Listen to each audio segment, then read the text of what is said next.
전병헌 예. 어떻게 되는 거예요? 글쎄요. 전병헌. 상황이 어떻게 되죠? 상황 먼저 소개해 주시고. 예, 전병헌. 그럼 우리 방송을 할 때는 예. 시청자분들이 계속 방송을 듣는 분들이거든요. 그래도 집중해서 잘 안 듣기 때문에 전혀 모르고 있다라고 생각하고 중학교 2학년 학생한테 설명하듯이 하면 돼요. 알겠습니다. 예. 전병헌, 그러니까 전병헌 정무수석이 지금 청와대에서 지금 근무를 하고 있지 않습니까? 예. 그러니까 전병헌 정무수석이 국회의원 시절이던 2015년 당시에. 정무수석이면 정무민정 양칼 아니에요? 그 청와대?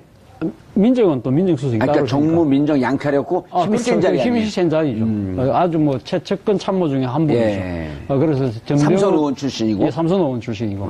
그래서 지금 삼선으로 그 재임 당시, 국회의원으로 재임 당시에, 당시 e스포츠 협회 그 회장을 맡고 있었는데, 당시 그때 e스포츠의 후원금을 롯데 홈쇼핑으로부터 받았다는 겁니다. 받았는데, 당시 그때 그 롯데 홈쇼핑이 뭡니까, 홈쇼핑 채널의 재승인을 앞두고. 후원금을 받았다는 거예요? 예, 그러니까 e스포츠 협회의 후원금으로 받았다. 자신의 정치 후원금이 아니라 예. e스포츠 협회의 후원금으로 받았는데. e스포츠 협회장이었었나요? 협회장이었죠. 협회장이었는데. e스포츠라고 하면 게임 합니까? 바다 컴퓨터 게임 이런 거 말고. 예, 그렇죠. 예. 컴퓨터 게임. 리니지 게임 같은 거. 리니지. 예, 뭐 온라인 게임. 온라인 게임 이런 걸 하는 그 스포츠 협회 회장이었는데, 그때 그 문제는 그때 롯데 홈쇼핑으로 돈을 받을 때 롯데 홈쇼핑이 공교롭게도 그 채널의 재승인을 앞두고 있었던 상황이었습니다. 아, 홈쇼핑 채널이 좋은 거면은 장사 잘 되고 터지는데. 됐는데, 문제는 그 전에. 일종의 방송이기 때문에 재승인을 받아야 되는데, 재승인을 받아야 되는데, 바로 그 전에 롯데 홈쇼핑 사장이, 이 홈쇼핑에 들어온 업체로부터 뒷돈을 받아서 그것이 문제가 됐던 상황이 있었습니다. 그런데 전병헌 의원이, 그러니까 홈쇼핑 채널이 갑의 위치를 이용해서 들어오는 업체들로부터 돈을 받는 경우에는 상당히 재승인을 받기 어렵도록 하는 법을 추진하고 있다고 그래요. 왜냐면 홈쇼핑에 들어가면. 그렇죠. 일단 예를 들어 우리가 이 품격시대 이걸 만들었어요. 근데 홈쇼핑에 들어가면 수수료 많이 띄워주긴 하지만 계속 광고라니까 대박이 날 가능성이 높기 그렇죠. 때문에. 예. 홈쇼핑에서 물건을 유치하는 분들은 누가 하느냐에 둘이 따라서는 경쟁해요. 근데 이쪽 예. 뒷돈을 더 줘. 그럼 이쪽 물건을 받아주고 이쪽에서 조금 더 주면 또 받아주고 그 다른 데서 더 줘. 그럼 둘을 밀치고 그 사람 받아주고. 또 그렇게 하는 경우가 많았다는 것이죠. 바로 그런 부분들에 대해서 전병헌 의원이 이른바 전병헌법을 통해서 그런 갑질을 한 사업자는 상당히 이 페널티도 물고 재승인을 하기 힘든 쪽으로 법을 추진하고 있으니까 롯데 홈쇼핑의 경영진들이 찾아와가지고 좀 잘 봐달라는 부탁을 했던 모양입니다. 그때 당시에 지금 오늘 문제가 되고 있던 전병헌 수석의 과거 국회의원 시절의 보좌진 윤모 씨라는 사람이 지금 롯데 홈쇼핑으로부터 그에게 후원금을 달라. 그 후원금이라는 건 앞서도 이야기했던 e스포츠 산업 협회에다가 그걸 달라는 식으로 이야기를 했는데 너무 그 얘기라서 나름대로 조정을 해서 준 것이 3억이라는 것이죠. 그래서 3억은 공식적으로 주고받고 영수증도 다 처리를 했지만 문제는 이 3억이라는 돈을 받은 윤모 씨가 사실 이 3억 중에 1억 1천만 원을 공금을 횡령한 의미로 구속이 된 겁니다.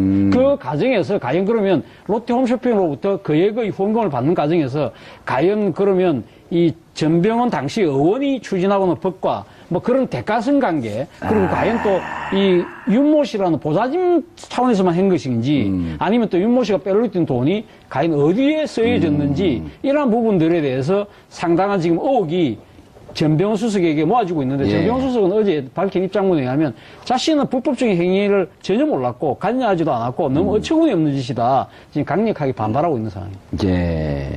저는 게임을 좋아하거든요. 지금도 종종 합니다. 근데 이 게임계에서, 업계에서 전병헌 전 의원, 전병헌 수석이 굉장히 인기가 좋아요. 별명이 갓병헌. 그렇습니다. 굉장히 인기 좋고, 또 온라인 게임의 대부로까지 불릴 정도로, 그리고 또 인기를 얻었던 이유 중에 하나가, 물론 그 친게임 정책 같은 것에 좀 힘쓴 것도 있지만, 또 그의 또 연장선상에서 게임 속에 나오는 그 캐릭터의 그 복장들 있잖아요. 그런 복장을 입고 뭐 그런 걸 이제 코스프레라고도 하죠. 실제로 게임 속에 있는 그 등장하는 그 캐릭터의 복장을 입고 사진도 찍어서 올리기도 하고 굉장히 젊은 층한테 인기가 많았습니다. 아하. 네, 그래서 우리는 잘 몰랐었는데. 그렇습가요? 우리만 인기가 있어갖고. 예. 제가 볼 때 그런 쪽에서 현역 정치인 중에 그런 복장을 입고 사진을 찍어서 당당하게 하는 분은 제가 볼 때는 유일하지 않나 싶을 정도로. 저는 죄수복 입고 찍었잖아요. 그런데요? 현역이 아니었구나. 네. 그런 정도로 인기가 좀 많은데, 예. 이번에도 게임단을 롯데에다가 게임단을 창단하라고 했다는 겁니다, 처음에. 근데 게임단 창단이 너무나 돈이 많이 들고 유지비가 들기 때문에 그거는 어렵겠고 후원금을 내겠다라고 절충을 했다는 건데요. 진술에 따르면. 만약 그렇다고 한다면은, 아니, 게임을 사랑하는 마음에서 게임단 창단을 권유하고, 예. 그게 안 되면은, 그러면은 이번에 그 게임 리그 있으니까 그 게임 리그 후원금 정도로 합시다. 라고 했다면, 그게 무슨 불법이냐? 예. 라고 이제 빠져나갈 그런 가능성이 있어 보이는데, 검찰 측 주장은 또 약간 다른 것 같습니다. 일단 3억을 받았는데, 그 e스포츠 협회 거기를 가지 않고 보좌관 싹 했다는 거 아니에요? 그래서 3억 중에 1억 1천만 원을 지금 유용했다는 거죠. 아니요. 예. 그것도 약간 좀 다른 거예요. 한번 좀 세련된 수법을 한번 쓰긴 했습니다. 왜냐하면 조금 전에 그거는 바로 그냥 중간에 가로채는 거잖아요. 예. 근데 그러진 않았고, 이제 e스포츠 협회가 후원금을 받으면 그 e스포츠 협회가 기타 여러 가지 연구도 해야 되고, 예. 앞으로의 정책에 대한 재현도 해야 되고, 아니면 발전 방안에 대한 연구도 좀 하잖아요, 협회들이. 예. 그거를 외부 용역을 준 겁니다. 근데 형식은 외부 용역인데 실질은 용역이 아니었던 거죠. 그래서 용역 대금으로 지급을 하고 그 대금을 받아간 것으로 검찰은 지금 짐작을 하고 있습니다. 그러니까 용역 대금으로 받을 유령 회사를 또 하나 만들어놨네. 유령 회사인지 기존에 있는 회사를 활용한 건지 모르겠는데. 어쨌든. 그렇죠. 실질적으로 무슨 용역을 하진 않고. 네. 용역을 한다고 하면서 e스포츠에서 3억이 들어왔어요. 왜냐면 사람들 3억 들어오고 말거든. 그리고 검찰이 진짜 제대로 수사를 하는지 이거 잘 몰라요.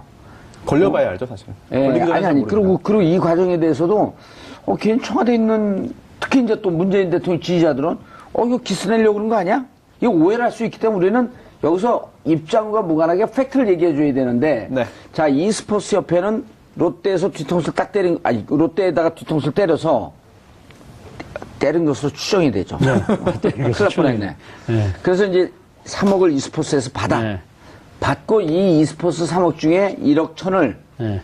요런 데다가 회사에다가 용역을 줘. 네. 자, 연구를 해라 어쩌고저쩌고. 그리고 요 준 다음에 여기서 돈을 빼갔다는 거 아니에요? 그렇죠. 그렇게 된 거죠? 네. 네, 지금 현재 검찰이 그렇게 파악을 하고 있고요. 네. 만약 사실이라고 한다면 처벌 가능성이 매우 높아지는 거죠. 제3자 뇌물 공식 아니에요? 사실 이 보좌진이 어떤 대가성을 가지고 그 돈을 뽑아갔느냐, 이게 대가성이 있다 그러면 뇌물 성립도 가능하겠죠. 공무원이니까. 그런데 그게 아니라고 한다면 또 다른 그런 어떤 법리 적용할지는 고민을 해봐야 되는데, 결국은 이 보좌진에서 그칠 것이냐, 아니면 이 보좌진이 개인적인 범죄가 아니라 그 윗선이 관여되어 있다면은 좀 더 문제가 커질 수가 있겠죠. 그 윗선이라고 하는 것은 전병헌 의원. 검찰이 거기까지 수사를 좀 하지 않겠습니까?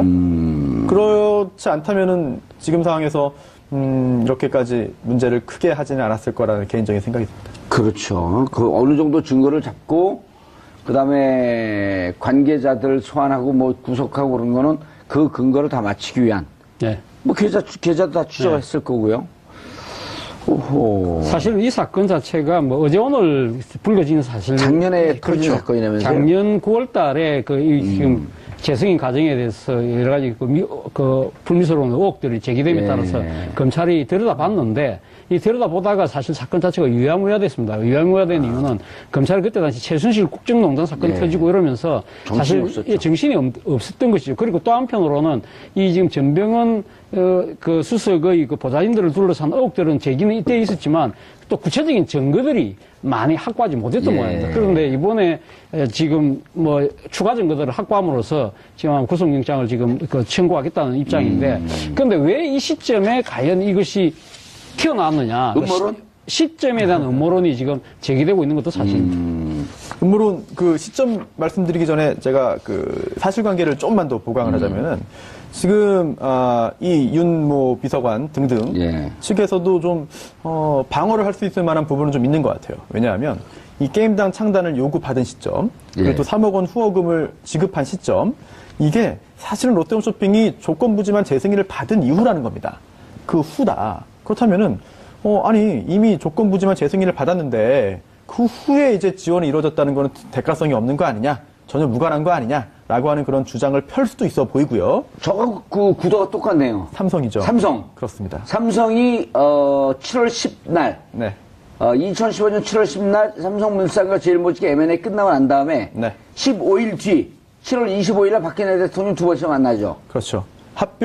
이미 다 합병됐는데, 네. 그 다음에 뭐 만나가지고 독대한다고 해서 그게 무슨 대가성이 있느냐라고 삼성 측은 지금도 항소심에서 주장을 하고 있는 예, 것이고요. 그렇게 주장을 하고 검찰이 벽에 부딪혔을 때 김상조 공정거래위원장 쭉 가서 자, 이것은 전체적인 승계 과정으로 봐야 되고 몇 년간의 일관되게 이루어지고 있는 법으로 얘기하면 포괄일죄. 그렇죠? 네. 계속 연속. 이 과정에서 봐야 된다 그러면서 삼성에 대해서 브리핑을 해주고 검찰이 눈을 떠갖고 그 이후의 과정까지. 네. 그래서 그래갖고 공정거래위원회도 덮친 거 아니에요. 네. 그래갖고 무슨 1,000만 주를 파니 500만 주를 네, 파니 그랬던 네, 게 네, 거기서 이제 완결된 그렇죠. 건데 야 이것도 똑같은 네. 포괄일죄는 여러 죄를 하나로 묶어서 보는 거고, 또 예. 하나의 범죄를 긴 시간 동안 여러 번의 그 행위를 나눠서 하는 건 또 약간 개념은 다릅니다만, 뭐 뜻은 거의 예. 비슷하죠. 그리고 또 조금 전에 롯데 측에서는 또 이렇게 말할 수 있습니다. 아까 그렇게까지 방어를 한다면, 하지만 또 반박할 수 있어요. 왜냐하면 당시에 이게 재승인을 조건부로 3년 조건부 재승인을 받았지만 그게 취소될 위기에 있었습니다. 그래요? 네, 왜냐하면 오. 당시에 이제 그 재승인을 받기 위해서 하기 위해서는 사업계획서를 제출하는데요. 예. 그 사업계획서 자체가 허위라는 사실이 밝혀져가지고, 기타, 여기 보면은 이제 그 임원들이라든지 기타 사람들의 어떤 비리라든지 이런 것들을 적게 돼 있는데, 그거를 허위로 기재했다는 겁니다. 어허. 그래서 그게 적발돼가지고, 당시 여러 가지 그런 문제가 생겼고, 그럼 이거 재승인 취소해야 되는 거 아니냐라는 여론이 있을 정도였거든요. 예. 그렇다고 한다면, 시기적으로 볼 때 재승인, 조건부 재승인 후에 설령 이런 금전이 오갔다 하더라도, 그것만 가지고 뭐 대가성이 없다? 또는 뭐 전혀 비리가 아니다? 이렇게 방어하기는 좀 만만치 않은 상황인 것 같습니다. 알겠습니다. 자, 그럼 이제 앞으로 수사 과정은 어떻게 될까요? 앞으로 뭐 수사 과정은 지금 그 전병헌 수석에 대해서 지금 결국은 이제 지금 수사가 더 확대될 거냐 말 거냐의 문제인데 말이죠. 그러니까 지금 윤모 씨의 진술이 아마 결정적인 하나의 그 방향타가 되지 않을까 하는 생각입니다. 지금 윤모 씨가 그 공금 횡령을 하는데 관계했던 사람들 지금 또 한 3명 정도가 지금 거론되고 있는데 예. 이 3명 모두가 또 공교롭게도 다 전병헌 수석이 의원 시절에 다 보좌진으로 떴던 사람이라고 그럽니다. 그렇다고 그렇게 봤을 때는 사실 뭐 전병헌 수석의 이 상당히 사법적인 그 심판에 올랐을 가능성이 상당히 높아 보인다는 것이 일반적인 관측인 것입니다. 그런데 예. 문제는 전병헌 수석이 검찰에 소환되고 그까지 과연 버틸 수 있을까? 아마 제가 봤을 때는 지금 사업적으로는 유무죄를 다툰다 하더라도 무죄 추정의 원칙을 갖고 있다 하더라도 대통령의 핵심 채권으로서 정무수석의 자리로 계속 그 자리를 앉아있기에는 쉽지 않은 상황으로 내몰리고 있는 것이 아닌가 하는 생각이 듭니다. 예, 그런데, 자, 이런 것이 법적으로 따지면 돼야 되는데, 손소 변호사님, 이상한 얘기가 나와요. 청와대 내부에, 권력 알력설이 있어서 반대파에서 이 내용을 흘렸다? 그런 이야기가 일부에서 나오긴 있죠. 하지만 청와대에서는 전혀 그렇지 않다라고 일단 부인을 했습니다. 발톱 끼고 있고요. 그렇습니다. 그리고 또 특히 좀 더 구체적으로 보자면은 이제 특히 4, 50대 그 핵심 운동권 출신의 청와대에서 들어가서 일을 하고 있는 여러 그 핵심 인사들이 있는데, 그 인사들과 이제 전병헌 전 수석 사이에서의 뭔가 이견 충돌이 잦았다. 그게 결국은 내부 일종의 권력 싸움으로 간 거 아니냐라는 분석도 있고 예상도 있는데, 근데 여기에 대해서는 완전한 헛소문이다. 전 수석과 40대 비서진은 매우 잘 지내왔다라는 입장을 일단 여권에서는, 여권 핵심부 인사가 말을 했고요. 예. 글쎄요, 제가 볼 때, 설령 가정입니다만 의견 충돌이 있고 뭔가 알력이 있다고 하더라도 그걸 가지고 비리를 제보해가지고 이제 와서 터트려가지고 정적을 제거한다? 너무 소설 많이 나는 거죠. 옛날에 예. 있었던 일들이 아닌가 싶습니다, 이거는. 예. 자, 그래서 일단 전병헌 수석 문제는 보좌관들이 3명이 구속이 되고 수사가 진행되는 데 따라서 전병헌 수석의 연관 가능성. 네. 없었으면 좋겠는데 뭐 이미 저질러진 일인데 그건 어떻게 감출 수도 없는 거고. 무엇보다도 지금 문재인 정부가 상당히 도덕성에 기초하고 있는 정부이지 않습니까? 그렇기 때문에 대통령의 참모, 그것도 특히 정무수석이 이런 식의 불미스러운 의혹에 휘말렸다는 것 자체가, 또 나아가서 앞서도 손수호 변호사가 이야기를 하셨지만 또 청와대의 권력 암투로 이렇게 비하되는 상황은 상당히 문재인 대통령 입장에서 상당히 정치 곤혹스럽죠. 곤혹스러울 수밖에 없는 상황이죠. 그렇다고 본다고 한다면 아마 전병헌 수석 입장에서는 좀 억울한 측면이 있다 하더라도 본인의 아마 거취를 아마 조속히 내려야 될 상황으로 내몰리고 있는 것이 아닌가 하는 생각이 들고요. 이와 관련해서 또 제가 하나 들여다볼 부분은 과연 정치적 음모설에만 따른 것이냐. 이 지금 보도의 시점 자체가 참 공교롭게도 말이죠. 어제 아침에 한국일보 일면 톱으로 보도가 됐다는 것이죠. 그것이, 그러니까 그 전날에 무슨 일이 벌어졌습니까? 변창훈 검사의 투신 자살이 있었다는 것이죠. 그러면서 검찰이 상당히 곤혹스러운 상황으로 내몰리고 있는 상황에서 지금 검찰발 기사로 지금 이게 터졌다는 것 자체를 두고 검찰이 또 다른 자신의 곤혹스러운 처지를 모면하기 위한 일종의 물타기용 내지는 뭐 또 정치 희생양용으로 흘리기가 아니냐는 그런 의혹적인 시각도 있는 것이 또 사실입니다. 그런데 그렇게 음모로만 볼 수 없는 거 아니에요? 그런가요? 예. 볼 수 있어요? 어떻게 보십니까? 나더러 물어보세요. 요 자리 탔나요? 아니, 사실. 내가 가고 거기 가까이 그러면 나 하루 종일 나만 얘기할 텐데. 여기 오고 싶으십니까? 고수가 됐는데. 아니, 사실. 요즘 린리지 게임하고 업그레이드 됐어요? 랩업이라고 하죠. 요즘. 레벨업이라고 하죠. 네. 전병헌하고는 관계없죠. 제가 게임을 좋아합니다. 게임을 좋아하는데, 사실 전병헌 의원 관련해가지고는 이번 총선이죠. 지난번 총선에서도 탄탄한 지역 기반을 갖고 있는 삼선 의원이잖아요. 서울의 동작인데, 공천을 못 받았습니다. 그 이유도 당시에 김종인 비대위 대표가 보좌진들 문제 때문에 공천을 할 수 없다라는 말을 했다는 그런 풍문도 있지 않습니까? 그런 것들을 종합해 볼 때, 보좌진의 문제라고 한다면 전병헌 전 의원은 도덕적인 책임 정도로 그칠 것 같고, 그리고 또 설령 전병헌 수석의 잘못이 있다 하더라도 그 시기를 좀 봐야 될 것 같아요. 시점 자체가 이번 정권 출범하기 훨씬 전입니다. 그렇다고 한다면은 전병헌 전 수석의 이런 여러 가지 문제가 확인된다 하더라도 그게 이번 정권의 도덕적인 그런 결함으로 바로 연결시키기도 어려울 것 같은데, 또 보수 야당 입장에서는 또 이미 그런 공세를 좀 펴고 있기 때문에 한동안 또 그런 또 소재로 활용되지 않을까 생각이 듭니다. 자, 그리고 교수님, 변창훈 국정원 관계자 변호사가 지금 2명의 목숨을 끊었잖아요. 한 명은 저 강원도 어디에서 부탄 가스 피워갖고, 그리고 변창훈 변호사는 월요일인가요? 투신 자살했고 바로 이제 병원에 가갖고 숨졌고. 왜 이런 일이 벌어지는 건가요? 변창훈 검사, 또 그리고 앞서 국정원 소속의 변호사. 댓글 수사 방해, 이건 엄청 큰 사건 아니에요? 그렇죠. 미국 같은 경우에 사법 방해를 한 경우도 엄청나게 중형으로 다룬 아주 중죄입니다. 중죄인데, 우리나라 같은 경우는 조금 이게 좀 사법부의 심판 자체에 대한 신뢰도가 낮다 보니까 그런 부분에 대해서 어느 정도 방해하는 것도 그렇게, 그럴 수 있지 않냐? 이런 식으로 생각들을 하시는 것 같은데, 정말 그렇지 않은 거죠. 우리나라가 법치국가가 되려고 한다면 사법심사가 법률적인 스케줄에 의해서 짝짝 진행되도록 해야지, 그걸 갖다가 지금 방해하는 사항이 된다고 한다면 그거는 심각한, 어떻게 보면 민주주의에 대한 도전이고 위협일 수 있는 것이죠. 그런 측면에서 본다고 한다면 이게 절대 가볍지 않은 사안이라는 것이죠. 그런 측면에서 본다고 한다면 사실 당시 이 국정원 댓글 수사를 하고 있는 상황에서 국정원 내에서 그러한 것을 방해를 했다는 것 자체는 충분히 그럴 수 있다고 생각할 수도 있겠습니다만은, 그러나 더 나아가서 그 방해를 하는 데 있어서 딴 사람도 아니고 검찰에서 파견된 검사들 위주가 돼서 검사들이 앞장서서 그 모든 상황을 조작하고 위정을 교사했다고 한다면 이건 심각한 문제가 될 수밖에 없는 것이죠. 그런 측면에서 본다고 한다면 저는 검찰의 지금 이 국정원 댓글 수사, 그리고 국정원의 그것도 수사 방해에 대한 부분은 진상은 명명백백히 가려져야 된다고 생각을 하는 것이고요. 이 과정에서 지금 불거진 이 두 사람의 불미스러운 아주 극단적인 선택에 대해서는 상당히 어떻게 보면 그거대로 또 따로 이야기를 하더라도 이 사건의 진상을 규명하고 거기에 대한 단죄를 하는 부분은 정의 차원 아니면 민주주의의 온건한 이 제도 보존을 위해서라도 필요한 것이 아닌가 생각이 듭니다. 검찰 분위기가 지금 침통하죠. 침통한 것 이상인 것 같습니다. 일단 빈소에 있었던 그런 또 비중 있는 그런 검사도 술에 취한 채 검찰총장에게 너희들이 죽였다. 안동지청장이에요. 비중 있지 않고 말했잖아요. 30기. 예. 네. 역시 박준 변호사하고 선배래요. 네. 네.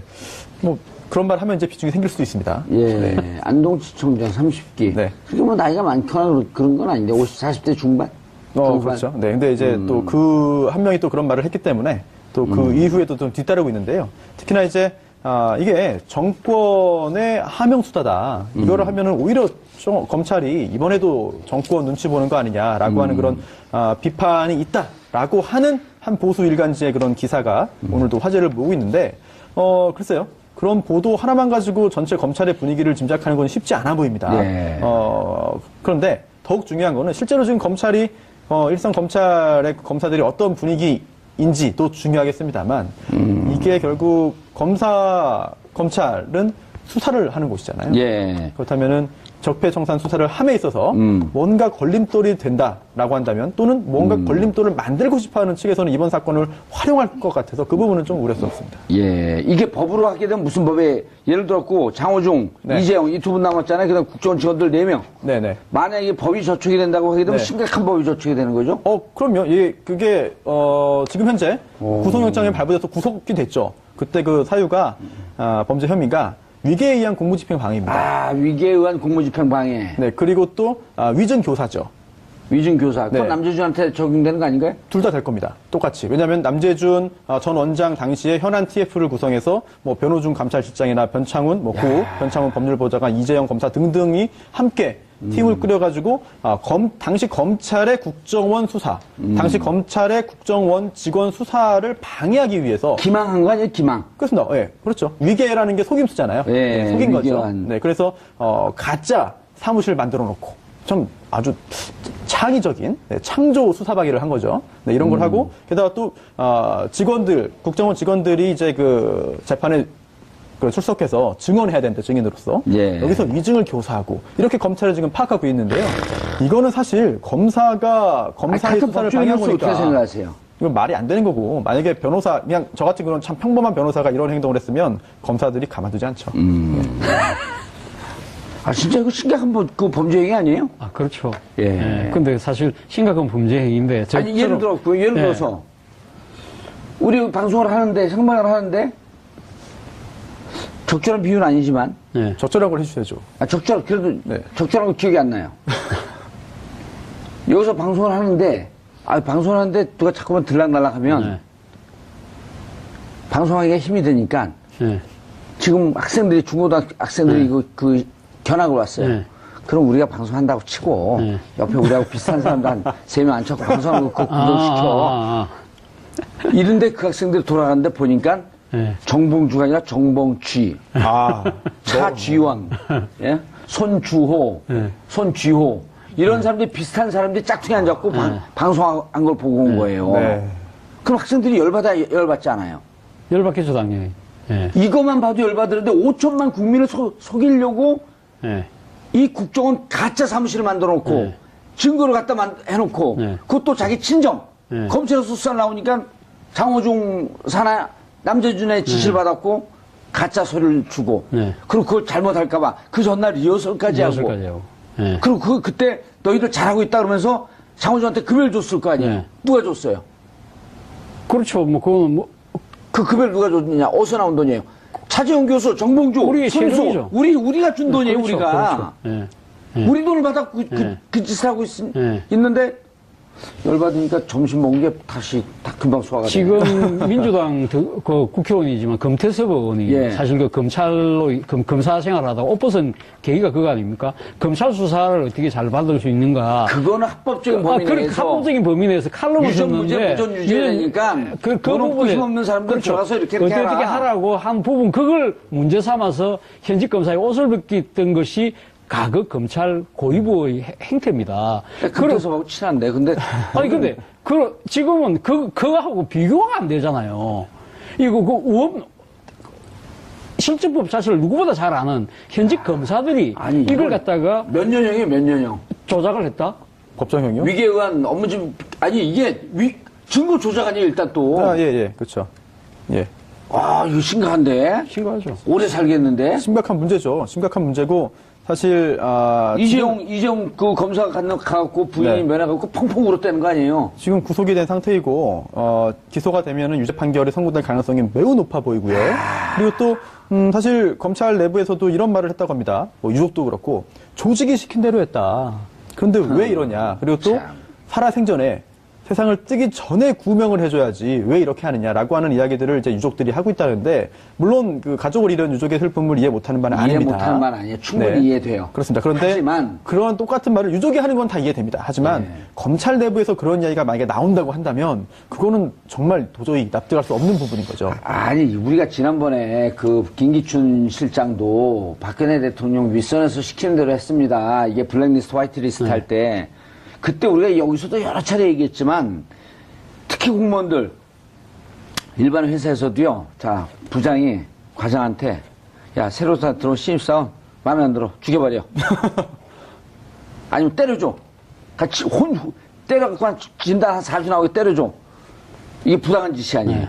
부당한 지시는 네. 거부해야 할 그럼요. 그렇죠. 의무가 있는 거예요. 모르고 네. 그냥 시킨 대로 했습니다. 무지는 면책 사유가 아니다. 이게 다 법률 용어예요. 특히나 이제 예전에 그 군사정권 때 고문이 이제 자행됐는데 네. 그때도 안기부나 경찰에서도 고문들을 많이 했습니다. 예. 그때 위에서 시켜서나 시킨 대로 했다. 라고 했던 사람이 다 유죄 유죄잖아요. 판결이고요. 그럼요. 특히나 이제 형법에 강요된 행위라는 게 있어가지고 강요된 행위는 책임이 없어서 처벌을 못하게 돼 있습니다. 하지만 거기서 말하는 강요된 행위라는 게 위에서 그냥 상관이 시킨다고 다 되는 게 아니라 본인이나 어떤 그 친족들에 대한 뭐 목숨이 위태로울 정도의 그런 정도에만 강요된 행위로 인정되는 것이지 예. 분위기가 그랬는데요. 위에서 가가지고 열심히 국정원 도우라고 했는데요. 이런 말은 사실 법적으로는 하나만한 이야기인데요. 그렇죠. 설마 그런 얘기는 안 하겠죠.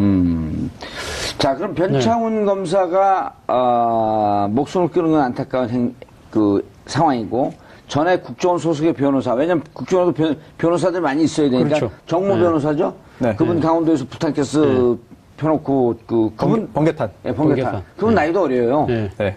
나이가 어리죠. 예, 변창훈 검사도 이제 나이가 좀 많긴 한데. 근데 변창훈 검사도 나이가 많지 않아요. 40대입니다. 소년급제했죠. 48세. 우리나라로 48세. 48세. 예. 그러니까 48세. 69년생쯤 돼요. 네, 나이가 많지는 않죠, 사실. 네. 그 윤석열 지검장하고 그 사시 동기라고 그러니까. 23기. 예.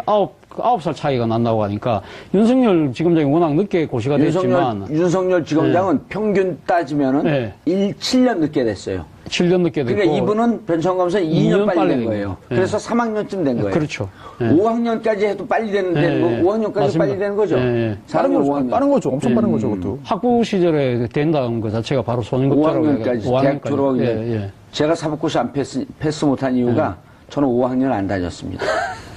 고등학교를 4년 다니셨어요. 어떻게 알았어요? 딱 걸렸네. 예, 질문하십시오, 그래. 아까 뭐 질문하시다가 막 갑자기. 왜 사법고시를 안 봤냐고요. 교수님이 더 변호사, 법조인보다 더 예. 훌륭한.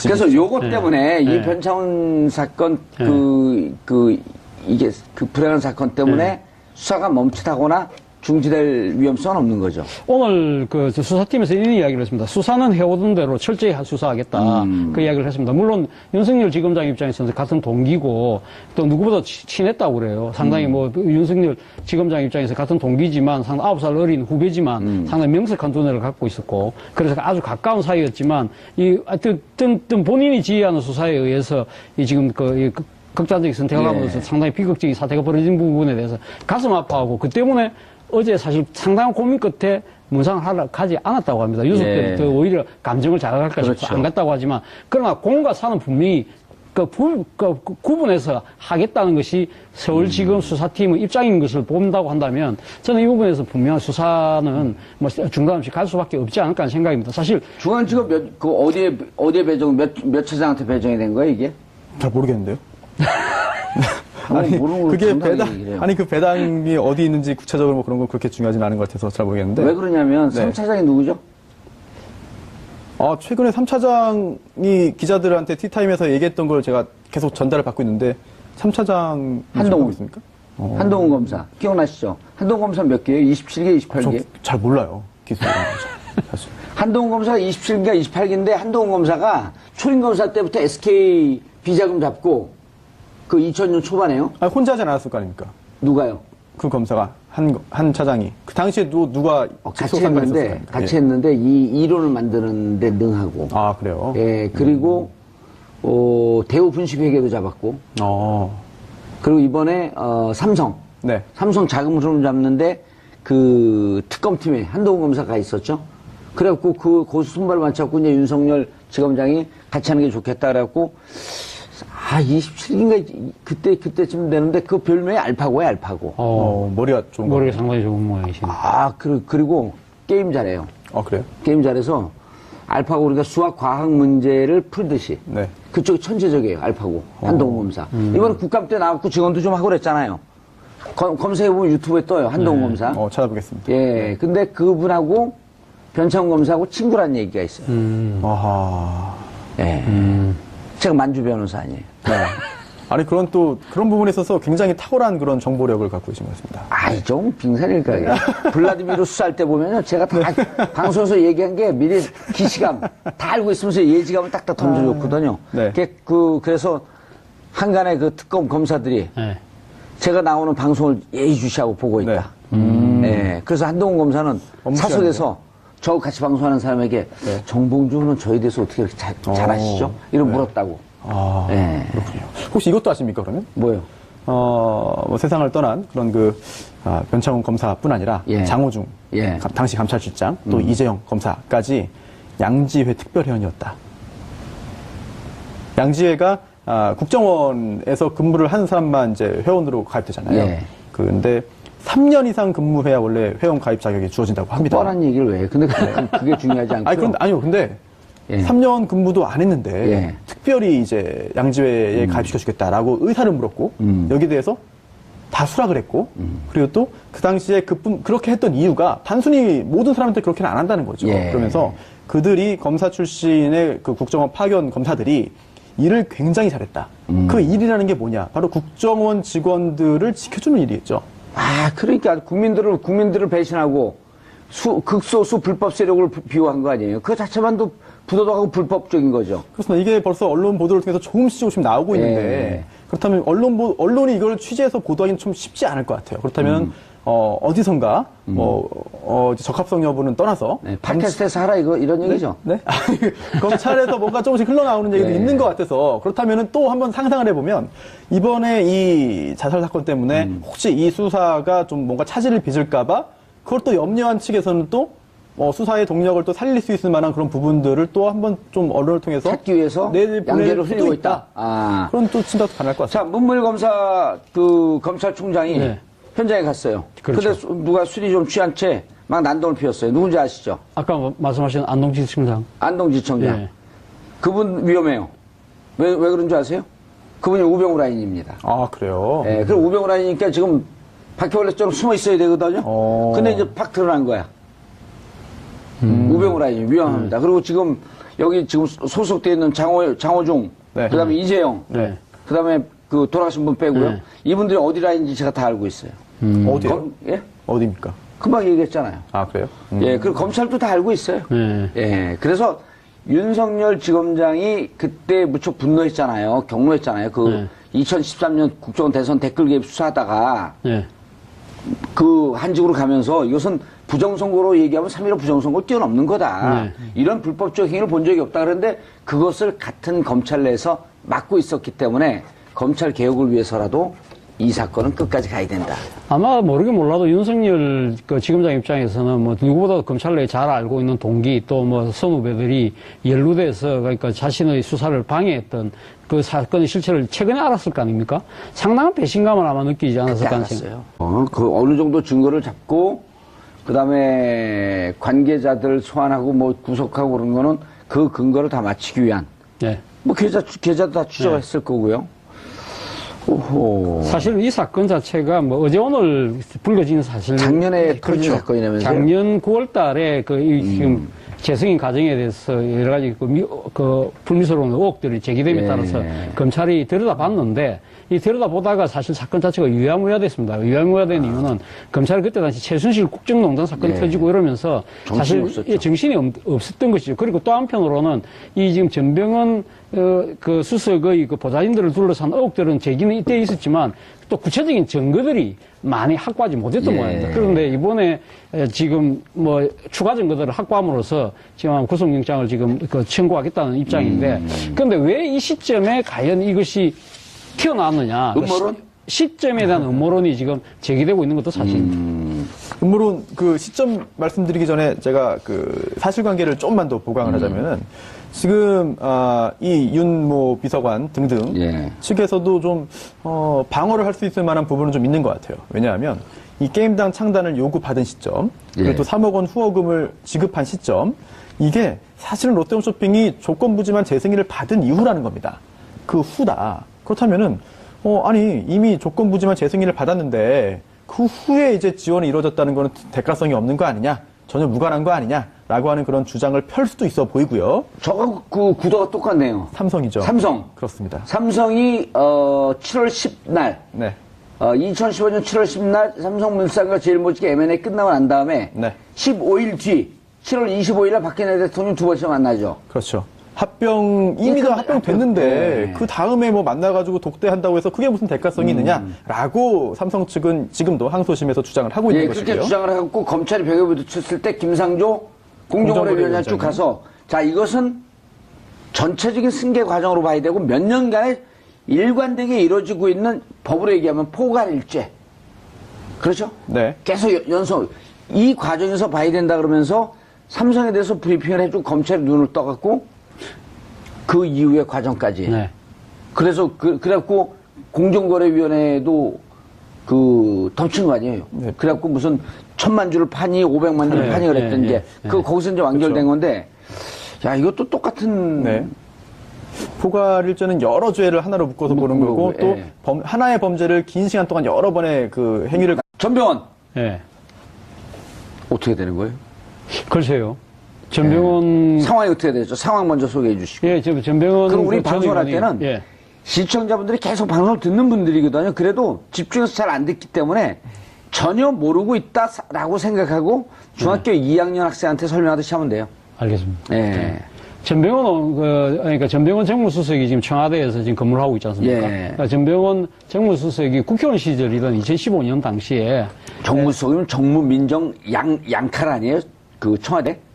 민정은 또 민정수석이 아니, 따로 그러니까 정무민정 양칼이었고 힘이 센 자리 힘이 아니에요? 센 자리죠. 아주 뭐 최측근 참모 중에 한 분이죠. 예. 그래서 삼선 의원 출신이고. 예, 삼선 의원 출신이고.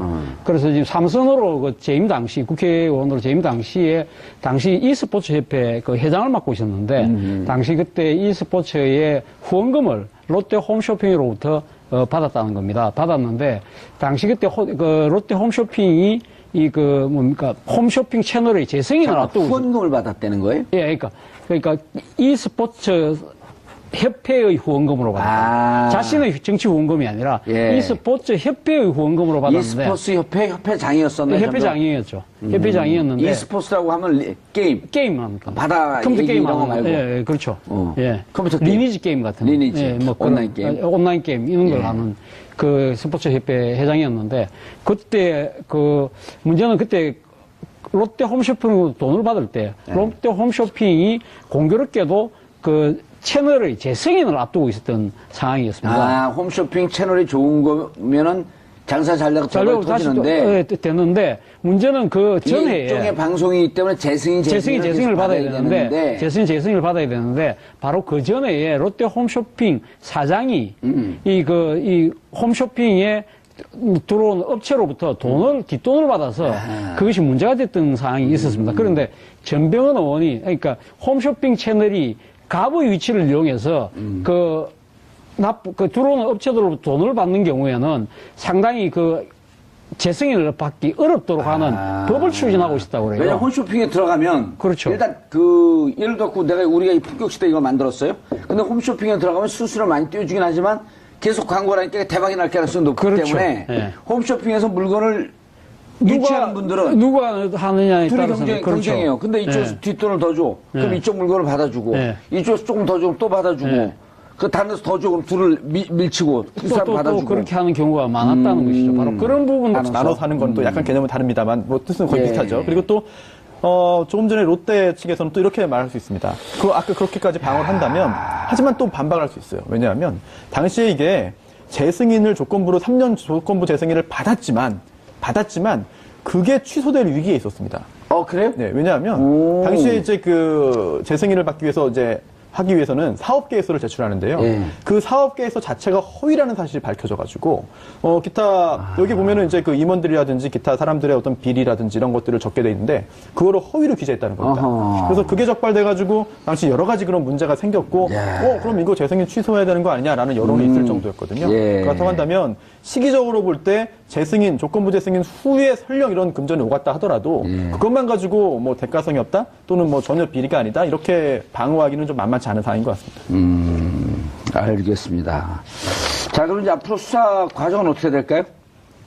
앞으로 뭐 수사 과정은 지금 그 전병헌 수석에 대해서 지금 결국은 이제 지금 수사가 더 확대될 거냐 말 거냐의 문제인데 말이죠. 그러니까 지금 윤모 씨의 진술이 아마 결정적인 하나의 그 방향타가 되지 않을까 하는 생각입니다. 지금 지금 윤모 씨가 그 공금 횡령을 하는데 관계했던 사람들 지금 또 한 3명 정도가 지금 거론되고 있는데 이 3명 모두가 또 공교롭게도 다 전병헌 수석이 의원 시절에 다 보좌진으로 듣던 사람이라고 그럽니다. 그렇다고 그렇게 봤을 때는 사실 뭐 전병헌 수석의 이 상당히 사법적인 그 심판에 올랐을 가능성이 상당히 높아 보인다는 것이 일반적인 관측인 것입니다. 그런데 문제는 전병헌 수석이 검찰에 소환되고 그까지 과연 버틸 수 있을까? 아마 제가 봤을 때는 지금 사업적으로는 유무죄를 다툰다 하더라도 무죄 추정의 원칙을 갖고 있다 하더라도 대통령의 핵심 채권으로서 정무수석의 자리로 계속 그 자리를 앉아있기에는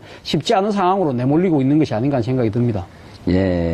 그런데, 자, 이런 것이 법적으로 따지면 돼야 되는데, 손수호 변호사님, 이상한 얘기가 나와요?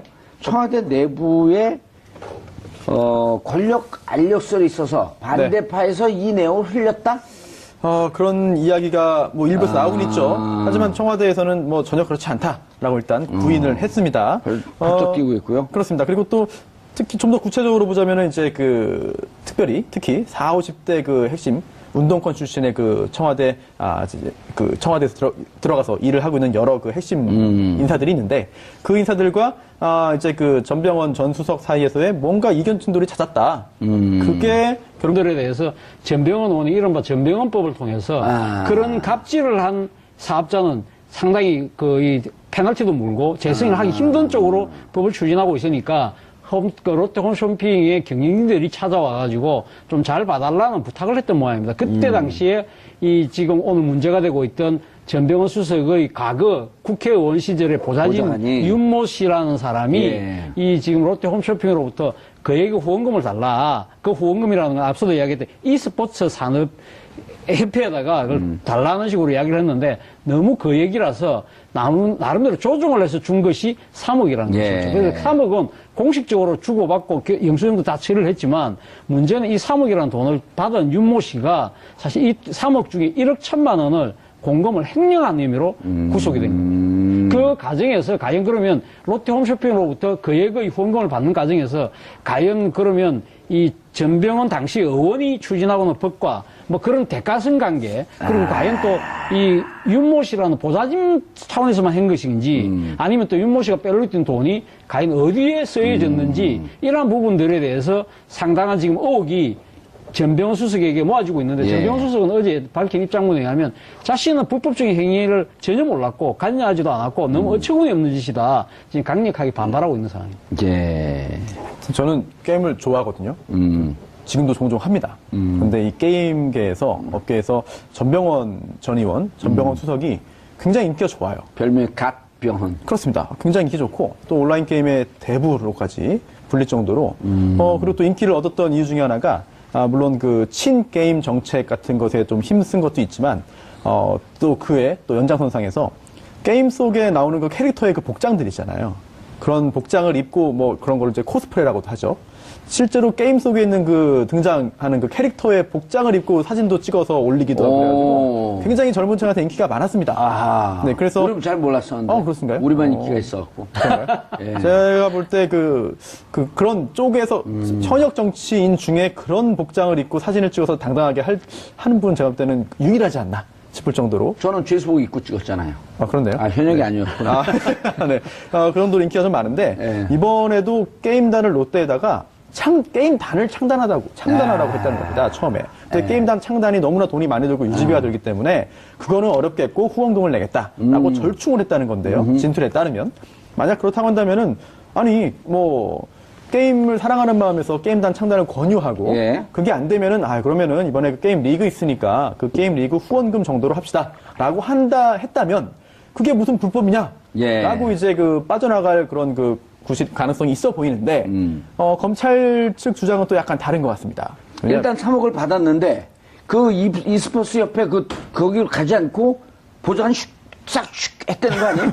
그래서 3억 중에 1억 1천만 원을 지금 유용했다는 거죠. 아니요. 네. 그것도 약간 좀 다른 거예요. 한번 좀 세련된 수법을 한번 쓰긴 했습니다. 왜냐하면 조금 전에 그거는 바로 그냥 중간에 가로채는 거잖아요. 네. 근데 그러진 않았고, 이제 e스포츠 협회가 후원금을 받으면 그 e스포츠 협회가 기타 여러 가지 연구도 해야 되고, 예. 앞으로의 정책에 대한 재현도 해야 되고, 아니면 발전 방안에 대한 연구도 좀 하잖아요, 협회들이. 예. 그거를 외부 용역을 준 겁니다. 근데 형식은 외부 용역인데 실질은 용역이 아니었던 거죠. 그래서 용역 대금으로 지급을 하고 그 대금을 받아간 것으로 검찰은 지금 짐작을 하고 있습니다. 그러니까 용역 대금으로 받을 유령 회사를 또 하나 만들어놨네. 유령 회사인지 기존에 있는 회사를 활용한 건지 모르겠는데. 어쨌든 그렇죠. 실질적으로 무슨 용역을 하진 않고 네. 용역을 한다고 하면서 e스포츠에서 자 3억이 들어왔어요.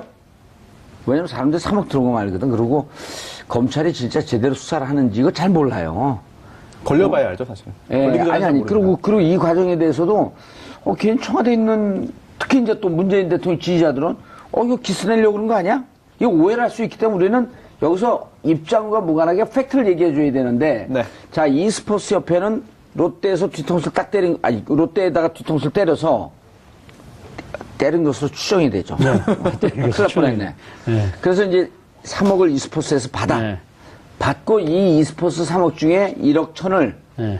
요런 데다가 회사에다가 용역을 줘. 네. 자, 연구를 해라 어쩌고저쩌고. 그리고 요 준 다음에 여기서 돈을 빼갔다는 거 아니에요? 그렇죠. 그렇게 된 거죠? 네. 네, 지금 현재 검찰이 그렇게 파악을 하고 주장, 있고요. 네. 만약 사실이라고 한다면 처벌 가능성이 매우 높아지는 거죠.